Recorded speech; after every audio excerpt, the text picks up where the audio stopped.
Singer Sean Kingston back in South Florida and facing a judge on million-dollar fraud charges. Kingston and his mother are accused of stealing money, jewelry, and even a car. Remember Sean Kingston? The guy who made us all vibe to Beautiful Girls. Beautiful girl. Well, he and his 61-year-old mom, Janie Turner, have just been hit with some serious charges. Organized fraud, grand theft, identity theft, you name it. His whole family scam artists. His mom is the biggest scam artist. Their order was $500,000 worth of jewelry. He wanted a couple watches for his team, but mainly everything for him. His mom signed the car over to me. That shit was a scam. They still owe money on the car. They can't even legally sell the car. Oh, man. You know, a lot of people say that. They say I owe on jewelry and I don't be paying people. But you know, that's all rumors because if I was broke, I wouldn't be spending $25,000 a month. According to the Broward County Sheriff's Office, they've got quite the rap sheet now. But wait, wasn't this the same guy who was once the teen sensation everyone adored? He was rolling in fame and fortune, making even adults wish they could swap lives with him. So what on earth happened? How did things go so spectacularly off the rails? Buckle up, because we're about to dive into the wild story of how Sean Kingston's glittery career took a nosedive. Born Kashawn Paul Anderson in the vibrant city of Miami in 1990, Sean Kingston's rise to fame is the typical grass-to-grace story. A young Sean saw his mom and sister sent to prison when he was just 15. Determined to find a way out, he borrowed a friend's computer and jumped into the world of MySpace, hoping to make some noise with his music. He eventually stumbled upon the page of hitmaker-producer J.R. Rodham, and determined to get noticed, he bombarded him with emails every single day until he finally replied. He was then invited to Los Angeles for a meeting, and guess what? Sean was already on his way to California to live with his brother. Coincidence? I'd rather call it fate. Shortly after their epic meetup, Rodham signed him as the flagship artist for his label, Beluga Heights, with Epic Records on board for his debut. With Rodham as the mastermind producer, they cook up Beautiful Girls, a track that brilliantly samples Benny King's Stand By Me. Nigga, we tried that shit, bro. We were in that studio till 4 o'clock in the morning on one song. We got that shit right, bro. It was like we just knew. The whole room was like, yo, this is smash. And just like that, a star was born. Sean Kingston has music in his blood, literally. His grandfather is none other than the legendary Jamaican producer Lawrence Jack Ruby Lindo, famous for working with Bob Marley. With that kind of pedigree, it's no surprise Sean created a whole new vibe, mixing rap, reggae, pop, doo-wop, and some seriously good songwriting into something totally fresh. Then came May 2007. Sean finally dropped Beautiful Girls, and bam! The whole world was singing along. The song shot straight to the top of the Billboard Hot 100 and didn't stop there. It was a global sensation, topping charts everywhere, including the UK. Seriously, the world was hooked. Who would have thought an R&B track by a 17-year-old would become such a massive hit? But Sean made it happen. But don't let Beautiful Girls fool you into thinking Sean was a one-hit wonder. This guy had plenty of other hits up his sleeve. Remember Eeny Meeny with Justin Bieber? Or Fire Burning. And let's not forget Take You There. Sean Kingston had more than one trick up his sleeve, even though nothing quite matched the magic of his debut hit. He went on to have the typical Hollywood celebrity life with the blings, the parties, and even dated a few people, one of which he claims was Serena Williams. He even said she was always paying for stuff. Serena Williams, that was my dog. $300 million, all she wears is a Nike tracksuit. And guess what? When I go everywhere and I take out my card, she's slapping my hand like, put your card back here. Say no more, Mr. Williams. Go ahead, I'm gonna run it up. I would like another bottle of champagne and give me some, boy, I was loving it. But Sean's journey took a wild turn in 2011. He was out riding a jet ski with a lady friend when, bam! They crashed into a bridge. And when I found out that the tide got high and I couldn't make it, I tried to hit the brakes and it was just too late. Well, as soon as I hit the bridge, I got knocked out unconscious. Yeah. Thankfully, two heroes on a passing boat, a Coast Guard member among them, swooped in to save the day. They found Sean in bad shape, coughing up blood and totally dazed. The Coast Guard dude grabbed hold of Sean and he was rushed to the hospital, fighting for his life. Turned out he got a torn aorta, a serious deal. Emergency surgery saved the day, but Sean still spent a solid 11 days in the hospital. It was a very close call, according to the doctors. He tried to die a couple of times on us, but we just refused to let him die. For the most part, like when we went to go visit my surgeon, the surgeon doctor, he was, he told me, he's like, yo, you had a guardian angel that day. Later, Sean couldn't stop thanking the guy who pulled him from the jaws of death. No problem, man. I love you, problem. my brother. Thank you. Love you too, man. Love you too. After the accident, his priorities shifted big time. He dropped his album Wait Up, but it kind of fizzled out. Understandably, he's got other things on his mind. The accident changed him, and the music took a back seat while he recovered. It's a blessing. It's definitely, God is great. You know what I'm saying? I feel like I'm blessed. I overcome the tragic situation. It was definitely trauma, and for me to still be here, it's only God's work. But life had more twists in store for Sean Kingston. In fact, it seemed like every year brought a new headline, and not always a good one.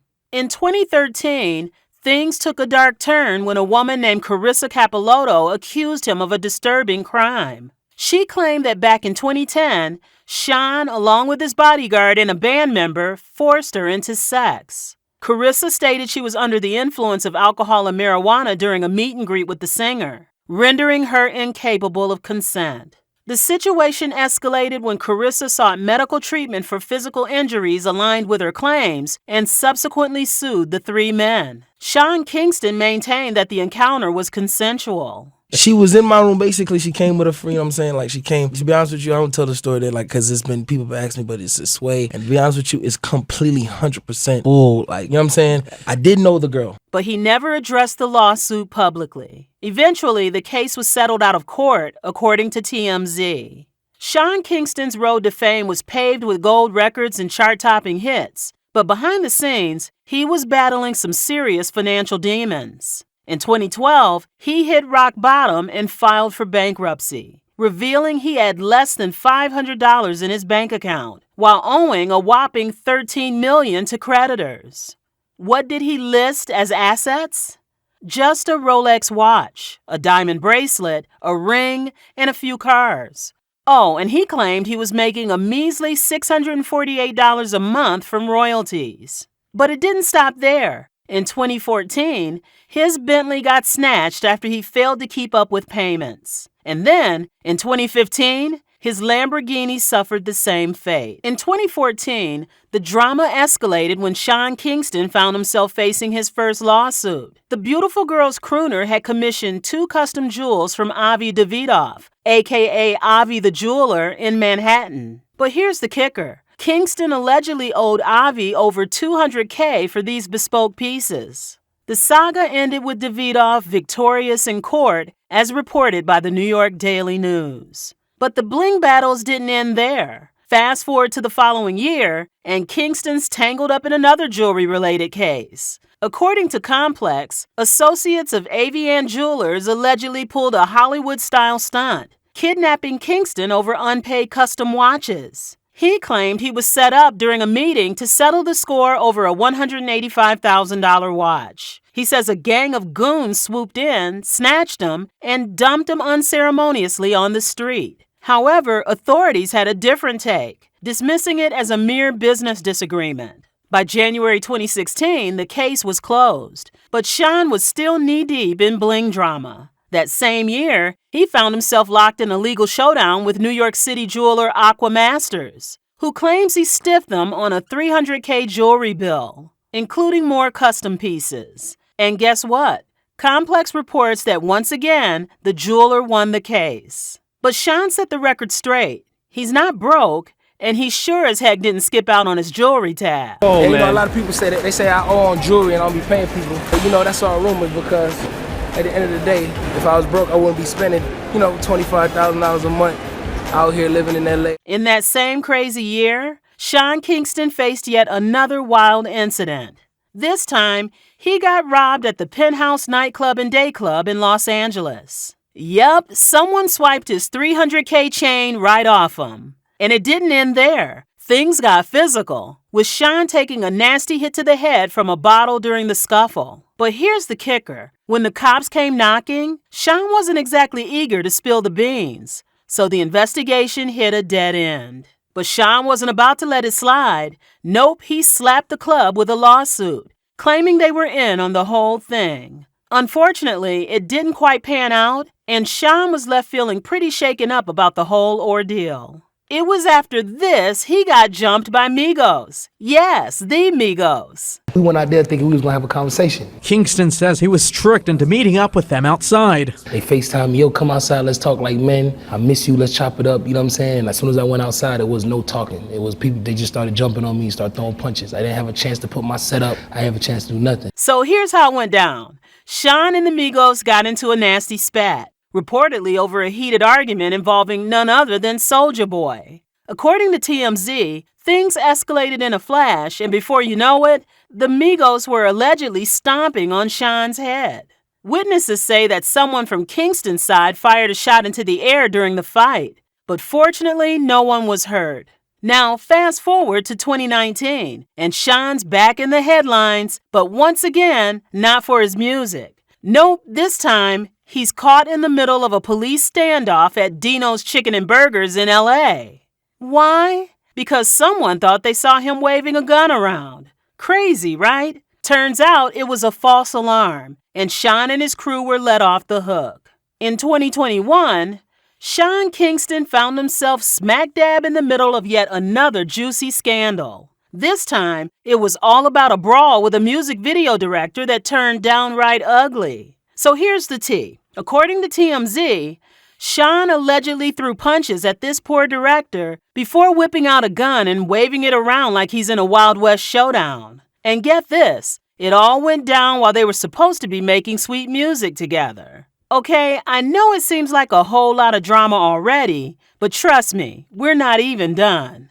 Just when you thought things couldn't get any messier, here comes another bombshell. Complex spilled the tea that there's an arrest warrant out for Sean Kingston's grand theft. Apparently, some mystery jeweler sent him a bunch of bling, but Sean conveniently forgot to pay up. Spent over millions of dollars with them, and just cause, I might be late on one payment, I'm gonna sue him off for being late on one payment. That's not right. Oh, the drama never ends with this guy. Fast forward to the present, and Sean's in hot water once again. This time, he's facing the music, literally. He's been handcuffed and slapped with multiple fraud and theft charges in sunny California. His own mom, Janie Turner, got in on the action too. This one's a family affair. Now, hold on to your hats because the specifics of Sean and his mom's alleged crimes are straight out of a Hollywood fraud blockbuster. According to the warrants, from October to March, they allegedly swiped a whopping $500K worth of bling, over $200K from Bank of America, $160,000 from an Escalade dealer, a cool $100,000 from First Republic Bank, $86,000 from a custom bed maker, and a bunch of other smaller amounts. He's got basically a script. He says that he works with Justin Bieber. He obviously puts on a big show here. This is a rental house. He doesn't own it. And he lures people using his celebrity into having them release things without him paying for it, and then he simply never pays. Can you believe the audacity? Sean and his mom are no strangers to the legal rodeo. Nope, he's already been on probation for 2 years for trafficking stolen property. And although Janie has been released on a $160,000 bond, she has also had her own share of legal problems. Back in 2006, she pleaded guilty to bank fraud and served nearly 1.5 years in prison for swindling over $160,000. And if that's not enough, she recently found herself in hot water again, getting hit with a lawsuit for skipping out on rent, leaving the landlord high and dry for a hefty $100,000. But wait, it doesn't stop there. Sean and his mom seem to have a knack for landing in court. A Florida entertainment systems company took legal action against Sean, alleging he failed to pay a whopping $120K of a $150,000 bill for a gigantic 232-inch TV installed in his home. Know that our property is inside this house right here. So as soon as the raid takes place, we're going to have a crew of people in there to deassemble it, take it back to its rightful owner. To make matters worse, Sean allegedly promised to make commercials with Bieber. But surprise, surprise, that never happened. And let's not forget Sean's rocky relationship with jewelry payments. Miami's High Moth Jewelers has been hounding him since 2009, hitting him with not one, not two, but 3 lawsuits. Despite Sean's attempt to shift blame onto his mom, the court held him accountable, ordering him to cough up over $355,000 for the bling he conveniently forgot to pay for. Kingston is currently still in a Southern California jail and has agreed to be turned over to authorities in Florida. His attorney has assured that this is just a civil case and not a criminal one. We hope the court doesn't think otherwise. Sean Kingston's financial turmoil has certainly taken its toll, leaving his net worth in shambles. Back in the glory days, he was sitting pretty with a cool $7 million in the bank. But fast forward to today, and celebrity net worth paints a much bleaker picture, pegging his net worth at a mere $500K. And with his current legal battles looming large, who knows if there'll be anything left of it once the dust settles. We can all admit that Sean's financial problems aren't the result of a dodgy record deal or a shady financial advisor. Nope, it all boils down to one thing: overspending on things he didn't really need, and what do people call that word? Greed.